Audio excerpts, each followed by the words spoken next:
Hi friends, എല്ലാവരും സുഖമായിരിക്കുന്നോ? കുഞ്ഞാറ്റപ്പെണ്ണും പൂമ്പാറ്റപ്പെണ്ണും അങ്ങനെ ഉറക്കമൊക്കെ എഴുന്നേറ്റിരിക്കുകയാണ് കേട്ടോ.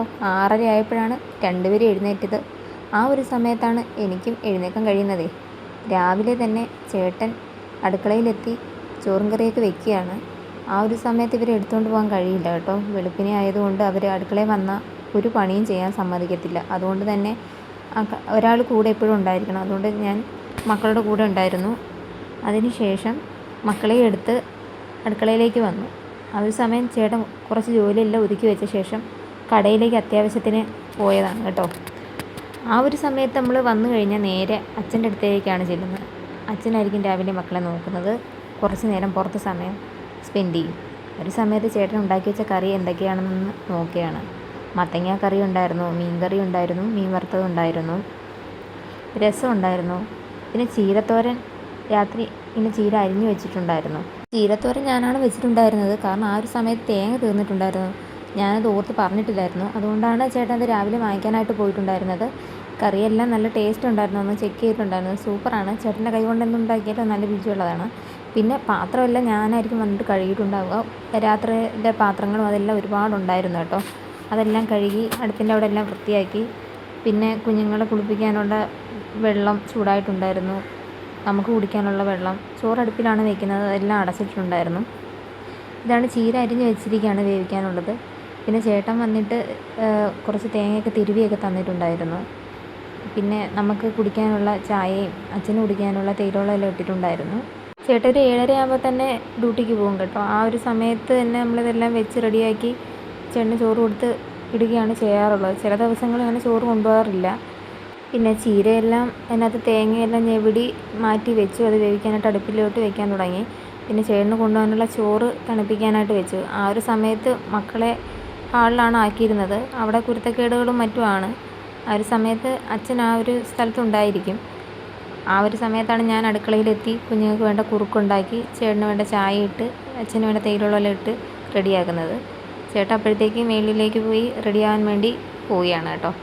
അതേ സമയത്ത് മക്കളിവിടെ ഭയങ്കര കുരുത്തക്കേടാണ്. മക്കൾ മുകളിലേക്ക് എത്താൻ വേണ്ടിയിട്ട് മാക്സിമം ശ്രമിക്കുന്നുണ്ട്. ഈ കസേര ഒന്ന് നിരത്തിയിട്ടില്ലെങ്കിൽ അതിൻ്റെ മുകളിലേക്ക് സ്റ്റെപ്പ് കയറി തന്നെ പോകും. നമ്മളെ കണ്ണൊന്ന് തെറ്റി അതിൻ്റെ മുകളിൽ എത്താൻ വേണ്ടിയിട്ടാണ് നോക്കുന്നത്. അത് ഇപ്പം ബാരിക്കേഡ് പോലെ ഇങ്ങനെ കസേരയെല്ലാം പറക്കിയിട്ടതുകൊണ്ട് ഒരു രക്ഷയില്ല എന്ന് മനസ്സിലായി കക്ഷികൾ. എന്നാലും അവിടെ കിടന്നങ്ങ് ചുറ്റി വളയുകയാണ്. എങ്ങനെയെങ്കിലും അതിനകത്ത് കയറി പറ്റാൻ വേണ്ടിയിട്ടുള്ള അടവുകളാണ് ഈ കാണിച്ചുകൊണ്ടിരിക്കുന്നത് കേട്ടോ. അവിടെ നിന്ന് കരഞ്ഞും മാക്സിമം നോക്കുന്നുണ്ട് എങ്ങനെയെങ്കിലും അതിൻ്റെ മുകളിൽ കയറിപ്പോകാൻ. അവർ കണ്ടു അച്ഛൻ കയറി പോകുന്നത്. ആരും ഇല്ലെങ്കിൽ തന്നെ രണ്ടുപേരും എവിടെ പോയാലും ഒരുമിച്ചാണ് പോകുന്നത് കേട്ടോ. കുരുത്തക്കേട് രണ്ടുപേരും അതിനിടയിൽ കൂടെ നുഴഞ്ഞ് കയറി അങ്ങ് മുകളിലെത്തും. ഒരു തവണ അങ്ങനെ കയറിയിട്ടുണ്ട്. മുകളിലേക്ക് കയറി ചെല്ലുമ്പോൾ ഡോറ് അടിച്ചു വെച്ചിട്ടുണ്ട്. അതുകൊണ്ട് അങ്ങോട്ട് കയറാൻ കഴിയില്ല. എന്നാലും താഴ്ന്ന സ്റ്റെപ്പ് കയറി പോകാൻ പറ്റും. അതുകൊണ്ടാണ് ഈ ഒരു കസേര എടുത്ത് വെച്ചിരിക്കുന്നത്. അവിടെ പറ്റില്ല എന്ന് മനസ്സിലായി കഴിഞ്ഞാൽ നേരെ കക്ഷികൾ അടുക്കളയിലോട്ടായിരിക്കും. അടുക്കളയിൽ വന്നു കഴിഞ്ഞാൽ ഉള്ള പാത്രമെല്ലാം വാരി നിലത്തിടും, മണ്ണും പൊടിയും എല്ലാം ആക്കും. അതുകൊണ്ട് അടുക്കളയിലും കൊണ്ട് അധികം നേരം ഇരുത്താൻ കഴിയില്ല. കുറച്ച് നേരം അടങ്ങിയിരിക്കാൻ വേണ്ടി ഒരു ബിസ്ക്കറ്റ് എടുത്ത് കൈ കൊടുക്കും. ആ ഒരു സമയത്താണ് മക്കൾക്ക് വേണ്ടിയിട്ടുള്ള കുറുക്ക് തയ്യാറാക്കുന്നത്. റാഗിയുടെ കുറുക്കാണ് രാവിലെ കൊടുക്കുന്നത്. ഇങ്ങനെ മാറ്റി മാറ്റി ആയിരിക്കും കൊടുക്കുന്നത്.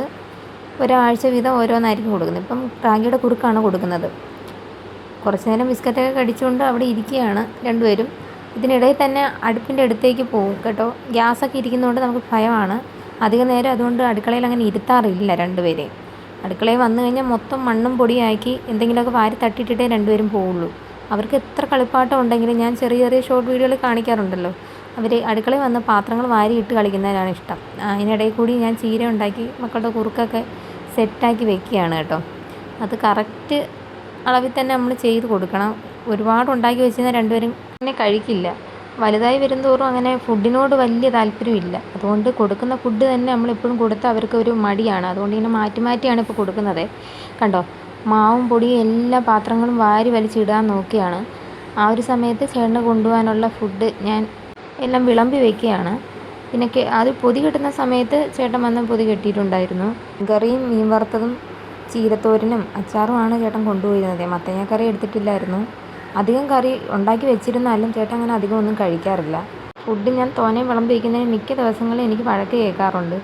എന്നാൽ കൂടി ഞാൻ വിളമ്പി വയ്ക്കും. ചേട്ടൻ പറയുന്നത് ആവശ്യത്തിന് ഇട്ടാൽ പോരെ, ഒരുപാട് വയ്ക്കുമ്പോൾ അത് കഴിക്കാൻ തോന്നില്ല, കുറച്ച് വെച്ചാൽ മതി എന്നൊക്കെ പറയാറുണ്ട്. അങ്ങനെ അച്ഛൻ ഒരുങ്ങി റെഡിയായി പോകാൻ നേരം രണ്ട് മക്കൾക്കും അച്ഛൻ്റെ വകയായിട്ട് സ്പെഷ്യൽ ഉമ്മയുണ്ടായിരിക്കും. അതുപോലെ മക്കളും അച്ഛനെ കെട്ടിപ്പിടിച്ച് പോവാതെ പിടിച്ച് നിർത്തും. കണ്ടോ? അതിനുശേഷം രണ്ടുപേരും കൂടി അങ്ങോട്ടും ഇങ്ങോട്ടുമുള്ള കെട്ടിപ്പിടുത്തവും ഉമ്മ കൊടുക്കുകയൊക്കെയാണ് ഇതിനിടയിൽ നടക്കുന്നത്. അപ്പോഴും വന്ന് അവിടുന്ന് കസേര മാറ്റിയിട്ടുണ്ടോ എന്നൊക്കെ നോക്കുന്നുണ്ട്. ബാത്റൂമിൽ വന്ന് തട്ടി നോക്കുന്നു. കാണിക്കേണ്ട കുരുത്തക്കേടെല്ലാം അതിനിടയിൽ കൂടെ രണ്ടുപേരും ചെയ്യുന്നുണ്ട്. നമ്മുടെ കണ്ണ് ഒന്ന് അങ്ങോട്ടോ ഇങ്ങോട്ടോ മാറിക്കഴിഞ്ഞാൽ രണ്ടുപേരെയും കാണില്ല. ഒന്നെങ്കിൽ ടി വി സ്റ്റാൻഡ് ഇടിക്ക് കാണും, അല്ലെങ്കിൽ സ്റ്റെപ്പ് കയറാൻ നോക്കും, അല്ല അടുക്കളയിൽ വന്ന് എന്തെങ്കിലും വാരിയിടാൻ നോക്കും. ഇതാണ് മെയിനായിട്ട് നടത്തിക്കൊണ്ടിരിക്കുന്നത്. അതുകൊണ്ട് ഈ ഒരു കുഞ്ഞു പൂമ്പാറ്റയും കുഞ്ഞാറ്റയും എവിടെയെങ്കിലും പോകുന്നുണ്ടോ എന്ന് കണ്ണ് ഒന്ന് മാറ്റാതെ നോക്കിയിരിക്കണം. അപ്പോഴേക്കും അവരുടെ കുറുക്ക് റെഡിയായിട്ടുണ്ട്. പുറത്ത് നല്ല മഴ പെയ്യുന്നുണ്ടായിരുന്നു കണ്ടോ. റൂം അടച്ചിട്ടിരുന്ന് കൊടുക്കാമെന്ന് വെച്ചാൽ അത് നടക്കില്ല. രണ്ടുപേരും വാ പോലും ഒന്നും തുറക്കില്ല. അതുപോലെ ഇതുപോലെ മുറ്റത്ത് കൊണ്ടിരുത്തി ഈ കാഴ്ചകളൊക്കെ കാണിച്ചു കൊടുക്കാൻ വേണ്ടി ഞാൻ പരമാവധി ശ്രമിക്കാറുണ്ട്. അങ്ങനെ കൊണ്ടുവരുന്ന സമയത്തോ ഇവിടെ വൻ കുരുത്തക്കേടാണ് രണ്ടും കൂടെ നടത്തുന്നത്. മുറ്റത്ത് സ്റ്റെപ്പിലൂടെ ഇറങ്ങി പുറത്ത് ചാടാൻ വേണ്ടി എപ്പോഴും നോക്കും. അങ്ങനെ എങ്ങനെയെങ്കിലും മക്കളുടെ വയറ്റിലേക്ക് നമ്മൾ ഉണ്ടാക്കി കൊടുക്കുക ഒരംശമെങ്കിലും എത്തിക്കണമല്ലോ. അതിനുവേണ്ടി മാക്സിമം ട്രൈ ചെയ്യാൻ വേണ്ടിയിട്ടാണ് ഇവിടെ പുറത്തുകൊണ്ട് ഇങ്ങനെ എത്തിയിരിക്കുന്നത്. രണ്ടുപേരും ഇരുന്ന് കാഴ്ചകൾ കാണുന്നുണ്ട്. വാ തുറക്കാൻ വലിയ മടിയാണ്. എൻ്റെ ഈ ഒരു സ്പൂണും ആഹാരം കൊടുക്കാനുള്ള പാത്രവും കാണുമ്പോൾ തന്നെ രണ്ടും കൂടെ ഓട്ടമാണ്. മുന്നേയൊക്കെ വന്നിരുന്ന് കഴിച്ചുകൊണ്ടിരുന്ന മക്കളാണ്. ഇപ്പോൾ വലിയ മടിയാണ്. എന്നാലും ഞാൻ വിടുമോ? മാക്സിമം എന്നെക്കൊണ്ട് പറ്റുന്ന രീതിയിൽ രണ്ടെണ്ണം കരഞ്ഞാലും ശരി ഞാൻ കുടിപ്പിച്ചിട്ടേ വിടൂ. കാരണം അവർ വിശന്നിരിക്കുന്ന കാണുമ്പോൾ നമുക്കൊരു വിഷമമാണല്ലോ. ഇപ്പോൾ അങ്ങനെ വളർന്നു വരുന്തോറും രണ്ടുപേരും നല്ല മടിയാണ് ഫുഡൊക്കെ കഴിക്കാൻ വേണ്ടിയിട്ടേ. എന്നാലും ഞാൻ ഒരുവിധം കുടിപ്പിച്ച് കഴിഞ്ഞിട്ടുണ്ട്. പിന്നെ ലാസ്റ്റ് ഒരു ഉമ്മിണി ബാക്കി വന്നു. പണ്ടൊക്കെയാണെങ്കിൽ ഞാൻ കളയുമായിരുന്നു. ഇപ്പോൾ അത് ഞാനങ്ങ് കുടിക്കും. കാരണം അത് നമ്മൾ പാല് കൊടുക്കുന്ന സമയത്ത് മക്കളിലേക്ക് എത്തുമല്ലോ. കണ്ടോ, നഴ്സറിയിൽ നിന്ന് കിട്ടുന്ന അമൃതം പൊടിയാണ് അത്. മക്കൾ ഇപ്പം അവർക്ക് നമ്മൾ കൊടുക്കാറില്ല അധികം ഈ ഒരു സമയത്ത്. അല്ലാതെ റാഗിപ്പൊടിയും മറ്റൊക്കെയാണ് കൊടുക്കുന്നത്. പിന്നെ റാഗിപ്പൊടി കൊണ്ട് ഞാനെന്നും പുട്ടുണ്ടാക്കി കഴിക്കും കേട്ടോ. ഞാൻ പുട്ടുണ്ടാക്കി കഴിച്ചാൽ അതിൻ്റെ ഗുണം എൻ്റെ മക്കളിലേക്ക് എത്തുമെന്ന് എനിക്കറിയാമല്ലോ. പിന്നെ പാത്രമെല്ലാം കഴുകി വെച്ച് അടുക്കളയ്ക്കൊന്ന് ക്ലീൻ ചെയ്യാൻ വേണ്ടി നോക്കാൻ വേണ്ടി തുടങ്ങിയതേ ഉള്ളൂ. രണ്ടും കൂടി കാലി പിടിച്ചങ്ങ് കരച്ചിൽ തുടങ്ങും. ഇതാണ് അടുക്കളപ്പണി. വെളുപ്പിനെ വന്ന് ചെയ്യാമെന്ന് കരുതിയാലും മക്കൾ സമ്മതിക്കില്ല. രണ്ടുപേരും ഇതുപോലെ പിറവേ നടന്ന് നമ്മുടെ കാലിലും കയ്യിലും പിടിച്ച് നിന്ന് കരച്ചിൽ തുടങ്ങും. അതുകൊണ്ടാണ് മാക്സിമം ഇവരെ ഉറക്കി 6:30 വരെയൊക്കെ ഉറങ്ങിയ ശേഷം മാത്രം ഇവരെ എടുത്തുകൊണ്ട് ആ ഒരു സമയത്ത് ചേട്ടൻ പറ്റുന്ന പണികളെല്ലാം ചെയ്ത് വെച്ചിട്ടാണ് പോകുന്നത് കേട്ടോ. കാരണം നമ്മൾ രണ്ടുപേരും കൂടിയാണ് എല്ലാ പണികളും ചെയ്യുന്നത്. മക്കളുടെ കാര്യങ്ങളിലും എല്ലാ കാര്യങ്ങളും നോക്കുന്നതേ. നമ്മൾ രണ്ടും കൂടി ഒരുമിച്ച് ഇറങ്ങി വരാമെന്ന് കരുതിയാലും മക്കൾ രണ്ടും സമ്മതിക്കില്ല, നിർത്താതെ കരയും കണ്ടോ. പിന്നെ കുറച്ച് നേരമൊക്കെ അച്ഛൻ്റെ അടുത്ത് വന്നിരുന്ന് ഇങ്ങനെ കളിക്കും. പുറത്ത് അപ്പൂപ്പൻ്റെ അടുത്തേ അവിടെ വന്നിരുന്ന് കുറേ നേരം കഴിയുമ്പോഴത്തേന് മുറ്റത്തിറങ്ങാൻ വേണ്ടി അപ്പൂപ്പനുമായിട്ട് ഗുസ്തി കൂടും. മുറ്റത്തിറങ്ങി വിട്ടില്ലെങ്കിൽ രണ്ടും കൂടെ നിർത്താതെ കരയും. പിന്നെ അത് കാണുമ്പോൾ നമ്മൾ എടുത്തുകൊണ്ടുവന്ന് അടുക്കളയിൽ വെക്കും. അടുക്കളയിൽ വന്നു കഴിഞ്ഞാലോ ഇതുപോലെ എന്തെങ്കിലുമൊക്കെ വാരിയിട്ട് കുരുത്തക്കേട് കാണിക്കാനും കരയാനും ആയിട്ട് അങ്ങ് തുടങ്ങും. കുറേ സമയമൊക്കെ വെളിയിൽ അവിടെ ഇവിടെയൊക്കെ പോയിരുന്നാലും അവർക്ക് പാൽ കുടിക്കേണ്ട ഒരു സമയം വരുന്ന സമയത്ത് എന്നെ തിരക്കി അവർക്ക് കറക്റ്റായിട്ട് അറിയാം. ഒന്നെങ്കിൽ ഞാൻ അടുക്കളയിൽ കാണും, അല്ലെങ്കിൽ അപ്പുറത്ത് കാണും. അവിടെ തന്നെ ഇങ്ങനെ രണ്ടും കൂടെ നിലവിളിച്ചുകൊണ്ട് അമ്മേന്ന് വിളിച്ചുകൊണ്ട് വരുന്നതാണ്. അങ്ങനെ അടുക്കളയെല്ലാം വൃത്തിയാക്കി പിന്നെ രണ്ട് മക്കളും നിർത്താതെ അങ്ങ് കരച്ചു തുടങ്ങി. കിടന്നങ്ങ് കരയാൻ തുടങ്ങും. പിന്നെ നമ്മൾ അധികം നേരം ഞാൻ നിർത്താറില്ല. അവരെ എടുത്തുകൊണ്ട് അവരെ കാര്യങ്ങൾ ചെയ്യാൻ വേണ്ടി മുകളിലേക്ക് പോകും. ചേട്ടൻ ഓൾറെഡി തന്നെ വെള്ളമെല്ലാം ചൂടാക്കി വെച്ചിട്ടുണ്ടായിരുന്നു. പിന്നെ മക്കൾക്ക് കൊടുക്കുന്ന ഫീഡ് ചെയ്യുന്ന പാൽക്കുപ്പിയെല്ലാം ചൂടുവെള്ളത്തിൽ ഇട്ട് നന്നായിട്ട് കഴുകി വൃത്തിയാക്കി എടുക്കും. പിന്നെ അവരെ എടുത്ത് മേല് കൊണ്ടുവന്നു റൂമും അതുപോലെ അടുക്കളയും എല്ലാം വൃത്തിയാക്കിയിടും. കുഞ്ഞുങ്ങളെ പായിലാണ് കിടത്താറുള്ളത് കേട്ടോ. അവിടെയും നീറ്റാക്കി ഇട്ട ശേഷമാണ് കുഞ്ഞുങ്ങളെ കൊണ്ട് കിടത്താറുള്ളത്. ഉറുമ്പൊക്കെ കാണുമല്ലോ കുഞ്ഞുങ്ങൾക്ക്. ഫുഡ് എപ്പോൾ വേണമെങ്കിൽ കൊടുക്കുന്ന സമയത്ത് എല്ലായിടം ഉറുമ്പും കാര്യങ്ങളൊക്കെ ഈച്ചയും കാര്യങ്ങളും എല്ലാം ഉണ്ടായിരിക്കും. അത് കുഞ്ഞുങ്ങളുള്ള എല്ലാ വീടും ശ്രദ്ധിച്ചാൽ മതി. നമ്മൾ എപ്പോഴും ഇങ്ങനെ വൃത്തിയാക്കിക്കൊണ്ടേ ഇരിക്കണം. മക്കൾ റൂമിൽ വന്നു കഴിഞ്ഞാൽ ഇതാണ് പരിപാടി. അവർക്ക് കുഞ്ഞലമാരുണ്ട്. അത് ഞാൻ അടുക്കി വെക്കും. അവരുടെ ഹൈറ്റിനായതുകൊണ്ട് എപ്പോഴും വാരി പുറത്തിട്ട് അത് കുളമാക്കി വെക്കും. പിന്നെ രണ്ടുപേരെയും കുളിപ്പിച്ച് ഒരുക്കുന്ന പരിപാടിയിലേക്ക് ഞാൻ കിടക്കും. രണ്ടുപേരെയും കുളിപ്പിച്ച് ഓരോരുത്തരെ കൊണ്ടുപോയി കുളിപ്പിക്കുന്നത് ചില സമയങ്ങളിലേ നടക്കുള്ളൂ. അല്ലെങ്കിൽ ഒരുമിച്ച് കൊണ്ടുപോയി കുളിപ്പിക്കും. അവിടെയും ഒരു യുദ്ധം തന്നെ നടത്തിയിട്ടാണ് ഞാൻ ഈ വന്നിരിക്കുന്നത്. രണ്ടുപേരും കൂടെ വാശിയാണ്. സോപ്പ് എടുക്കാനും ചകിരി എടുക്കാനും എല്ലാം എടുത്ത് വിഴുങ്ങാനും അങ്ങനെയൊക്കെ നോക്കും. നമ്മളതെല്ലാം ശ്രദ്ധിക്കണം കണ്ടോ. ഉടുപ്പിടാനാണ് ഏറ്റവും കൂടുതൽ വാശി. അത് കുറച്ച് സമയത്ത് നല്ല പണിപ്പെട്ട് തന്നെ ചെയ്യേണ്ട കാര്യമാണ് കേട്ടോ.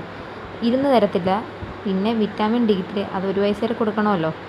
ഇപ്പം കൊടുത്തുകൊണ്ടിരിക്കുകയാണ്. അത് കൊടുത്തിട്ട് രണ്ടുപേരെയും നന്നായി ഉറക്കിയ ശേഷം രണ്ടുപേർക്കും പിരികം എഴുതാൻ നോക്കും. പിന്നെ മുന്നെയൊക്കെ ആണെങ്കിൽ നമ്മൾ പിരികം എഴുതി അതുപോലെ ഇരിക്കുമായിരുന്നു. ഇപ്പം അങ്ങനൊന്നുമല്ല. ഈ ഫുഡും കാര്യങ്ങളൊക്കെ കൊടുക്കുന്നതുകൊണ്ട് അവരെപ്പോഴും ഇങ്ങനെ നമ്മൾ മുഖമൊക്കെ കഴുകി വൃത്തിയാക്കുന്നത് കൊണ്ടും മൊത്തത്തിൽ സ്പ്രെഡാകും. അധികം ഇപ്പം അങ്ങനെ പിരിവൊന്നും എഴുതി കൊടുക്കാറില്ല, എവിടെയെങ്കിലും പോകുന്ന സമയത്തോ. പിന്നെ നേരത്തെ പോലെ അല്ല, കുഞ്ഞുങ്ങളെ ഉറക്കം കിടത്തിയാലും അപ്പോഴപ്പോഴും അങ്ങനെ ചാടി അങ്ങ് എഴുന്നേൽക്കും. ഉറക്കം കുറവാണ്. ഇപ്പോൾ വളരുന്നതനുസരിച്ച് ഏറ്റവും കൂടുതൽ അവർ കളിച്ച് നടക്കുകയാണ് ചെയ്യുന്നത്. അതുകൊണ്ട് തന്നെ പിന്നെ വിശപ്പും കാണും അവർക്ക്. എന്നാൽ ഫുഡ് കഴിക്കാൻ നല്ല പ്രയാസമായിരിക്കും, നമ്മൾ ബുദ്ധിമുട്ട് വേണം കൊടുക്കാൻ. രണ്ടുപേരെയും ഉറക്കിയാലും ഇതുപോലെ ഇടയ്ക്ക് വെച്ച് ഇങ്ങനെ ഉണർന്നുകൊണ്ടേ ഇരിക്കും. പിന്നെ ആട്ടി ഉറക്കിയിട്ട് വേണം പിരിവൊക്കെ എഴുതി കൊടുക്കാൻ. ചില സമയം ഒരാൾക്ക് എഴുതുമ്പോൾ അടുത്ത ആൾ ഉണരും. അന്ന് കണ്ണെഴുത്തൊന്നും നടക്കത്തില്ല.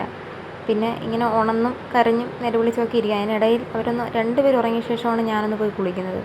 കുളിച്ചിട്ട് ഒന്ന് തല തോർത്താമെന്ന് പറഞ്ഞിരുന്നപ്പോൾ തന്നെ അടുത്ത ആൾ എഴുന്നേറ്റ് വന്ന് കരച്ചിൽ തുടങ്ങി.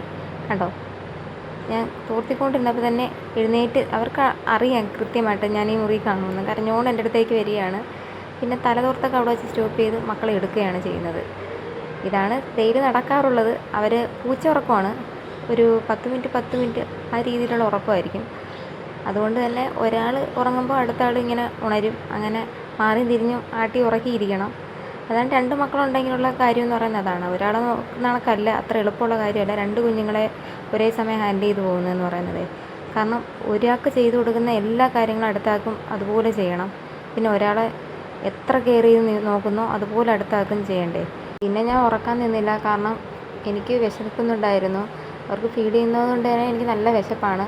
ഞാൻ പോയി ഫുഡ് എടുത്ത് കഴിക്കാൻ തുടങ്ങി. അപ്പം ഇളയ എൻ്റെ കുഞ്ഞാറ്റ മോളെയും കൂടെ കൊണ്ടാണ് പോയത്. പിന്നെ പഴം എൻ്റെ കയ്യിൽ ഉണ്ടായിരുന്നു, അത് കുറച്ച് കൊടുത്തു. കാരണം അധികമൊന്നും കൊടുക്കത്തില്ല, കാരണം കഫം കിട്ടുമെന്ന് പറഞ്ഞേ. ഏത്തപ്പഴം അങ്ങനെ ഉണ്ടെങ്കിൽ അത് പുഴുങ്ങി അങ്ങനെ കൊടുക്കും, ഉടച്ച്. അതിനുശേഷം ഞാൻ പോയി തുണി വാഷിംഗ് മെഷീനിൽ ഇട്ട് കഴുകാൻ വേണ്ടി ഇടാൻ പോയി. ആ ഒരു സമയത്ത് കുഞ്ഞിനെ മേലെയായിരുന്നു വെച്ചിരുന്നത്. പെട്ടെന്ന് തന്നെ വരുന്നതുകൊണ്ട് അവിടെ ഡോറ് ലോക്ക് ചെയ്തിട്ടുണ്ടായിരുന്നു. അപ്പോൾ കരഞ്ഞുകൊണ്ടായിരുന്നത്. പെട്ടെന്ന് തന്നെ കൊണ്ടിട്ടിട്ട് ഓടി വന്നു. അതിനോടൊപ്പം തന്നെ അവളുടെ ഡ്രസ്സ് ഒന്ന് മാറ്റി കൊടുക്കുകയും ചെയ്തു കേട്ടോ.